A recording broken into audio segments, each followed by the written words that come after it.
Jadario White was just a teenager. He found a passion for styling hair. So I was like 13 years old, and I decided to, get some clippers and cut my own hair.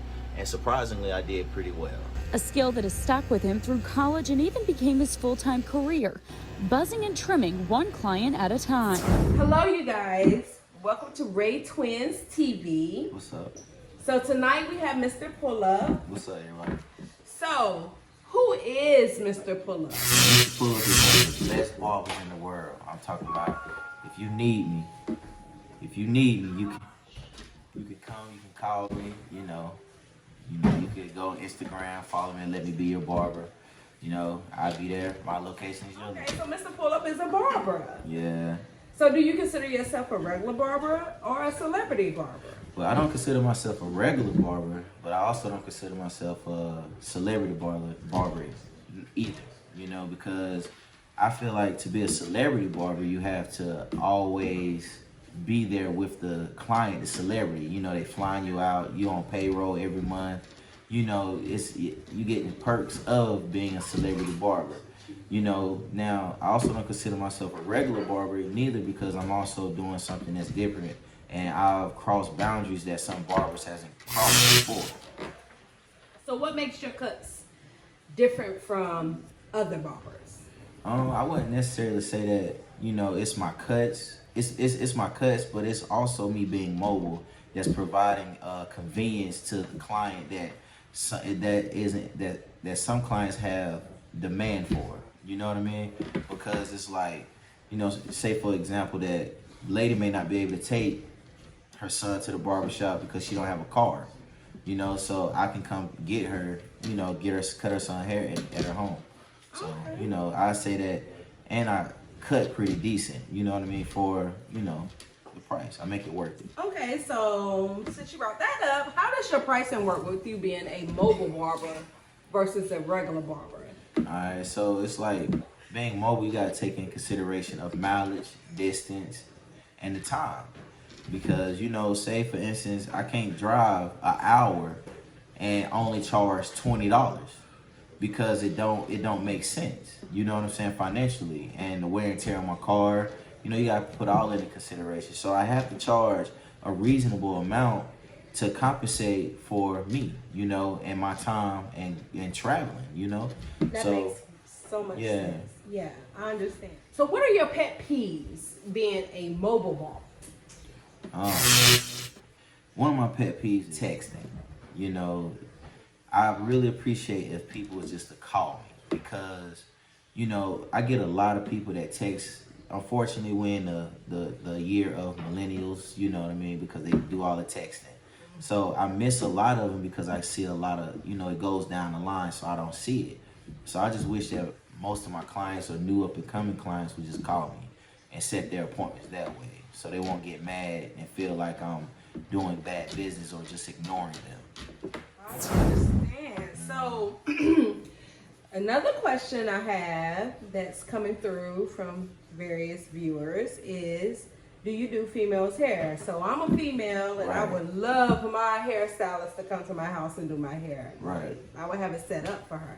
So do you also do females' hair? Well, certain styles, like, I can flat iron, I can do a roller set, stuff like that. If you got a shortcut, I can cut it on the sides and put a little design on the side or wherever you would like. So I did dab in females' hair, a little bit. Oh, okay. From time to time. Okay. So do clients try to hook up with you or come on to you? Yeah, they actually have, you know what I mean? So, they, you want to hear the story? No, I don't know. Okay. Do I want to hear it? Do I want to hear it? Yeah. Do we want to hear it? Do viewers want to hear it? Okay, let's hear it. Alright, so I feel like I had a client one time. I showed up to the house and, she was cool at first, and she started drinking, you know what I mean? So she started drinking, she just started getting a little bit more loose. So it was more like, hey, I just want to tell you you're attractive, you know what I mean? So it was like I was like, okay, I appreciate it. They gonna do that. Thank you. She was like, where you from? Questions start getting a little bit more personable, you know what I mean? So it's like, I asked them to be nice, So it's time for me to leave. She asked me to take her to the store. So I was like, I can't really take you to the store. You know what I mean? Because I got other clients. I would have to charge you extra if I do take it to the store. So she was like, well, I pay the extra. What's the extra? So I told her $40. So she paid the $40 to take her to the DMV because not the DMV, the ATM, because she didn't have any bread. So she gave me a whole $100. You know what I mean? Wow. So as we was in the car, she was just like taking my hand, trying to put it on her thigh, and I tried to move it, you know, stuff like that. So I get to the house, and I was like, all right, you know, you have a good day. I'm about to leave. And she left my keys. I left my keys in the house. So yeah, so I tried to find my keys like this, and I was like, where my keys? So I knocked back on the door. She naked. Wow. With my keys like this. You know what I'm saying? Then she told me to come get the keys, and it was just like, you know, one of those situations. You know what I mean? So it was like, so that's what I had a female try to, you know, mess with me. All right, you guys. So females need to not try to be so freaking thirsty and be naked with the keys dangling. Yeah. Okay, so team too much, but okay. So as you as a barber, do you cut different nationalities here? Yeah, I do. I know it seems as though I don't, because if you look at my Instagram, you just see, you know, African Americans. You might see one or two, you know, Caucasians, or one Japanese or Chinese. But it's just trying to get that different demographic. It's kind of hard because of the nature of my business. Because a lot of people don't want, you know, a stranger come into their home. Right. You know what I mean? So, and some people are very particular about that, you know. So I'm just happy for the people that have allowed me to come to their home and create a career for me, you know. So I just want to, you know, appreciate that. Okay, that's cool. So is your image or appearance as a barber, like, important to you? Oh, of course. You know, it's when you feel good and look good, you can portray an image of, you know, you can put that on your client of feeling good. You know what I mean? You know, they look at you like, oh, your cut nice. You know, who cut your hair? Your appearance always have to be up as a barber. You know, it's important. Right. Yeah. Well, I can personally say, as a female who gets my hair done all the time, I ain't going to nobody who got a busted head. So right. It just don't make sense. Right. I agree. So how do you feel the barber community accept you as being a mobile barber? Oh, I feel like they, you know, accept me quite well, you know, because if it wasn't for my clients in Rock Hill or the people that have accepted me being mobile, I wouldn't have a career. So I say that people have accepted me being mobile quite well. Okay, so you say you from Rock Hill, South Carolina. Okay, all right. Well, really Catawba, you know, that's where my roots reside. All right. Do you get a lot of hate from old customers or other barbers who feel like you stepped on the game being a mobile barber? Yeah. The only reason why they felt like this is because I took some of their clients and not knowing it, you know, and you know they wanted to try my service. So of course people they looking at it like, oh, he going against the grain. You know what I mean? He need to be in the shop. He messing up the rotation of the funds. You know, so yeah, I had some type of backlash on being a barber, being a mobile barber.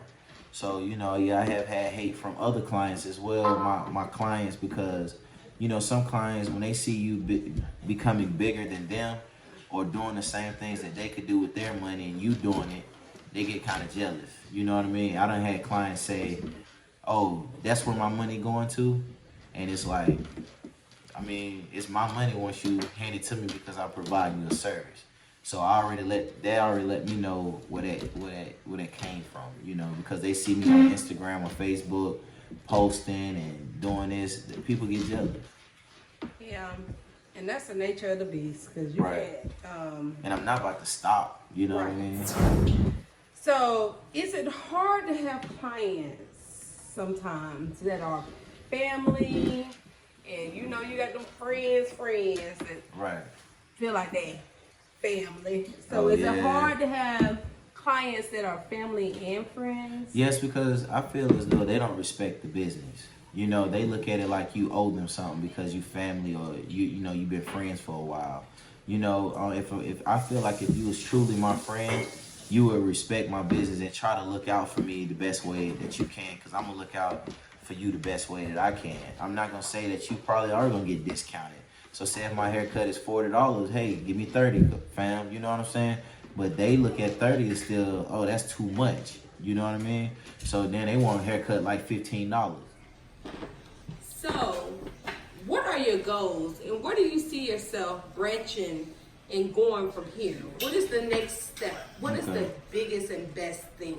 Well, I could say one of the biggest things I have accomplished this year was getting my mobile barbershop. You know, that was one of the goals that I set forth and I accomplished it. Now the other goals that I want is to have a chain. So I'm gonna buy another one and have people in it, like a barbershop. You know, have them set up at different locations. Like, hey, this week you go to Columbia, you go to Greensboro, you in Charlotte today, you in Rock Hill. You know, I want to have different ones like that, just stationed in different areas, so they can service the areas, surrounding areas. So that's a big goal for me. And that's a great goal, and I can see it happening.